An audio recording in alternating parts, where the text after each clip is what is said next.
Auto drivers, taxi drivers సమస్యలపై focus పెట్టారు CM Revanth Reddy. ఇవాళ సాయంత్రం నాంపల్లి ఎగ్జిబిషన్ గ్రౌండ్స్లో సీఎం రేవంత్ వారితో సమావేశం కానున్నారు. ఆర్టీసీ బస్సుల్లో మహిళలకు ఉచిత ప్రయాణం పథకంతో తమకు ఉపాధి లేకుండా పోతుందని కొన్ని రోజులుగా ఆటో, టాక్సీ డ్రైవర్స్ ఆందోళన వ్యక్తం చేస్తున్నారు.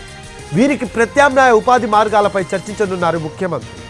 మరోవైపు బీఆర్ఎస్ అనుబంధ సంఘం తెలంగాణ ఆటో వర్కర్స్ యూనియన్ నిరసన కార్యక్రమాలకు సిద్ధమవుతోంది. ఈ తరుణంలో సీఎం సమావేశంపై ఆసక్తి నెలకొంది.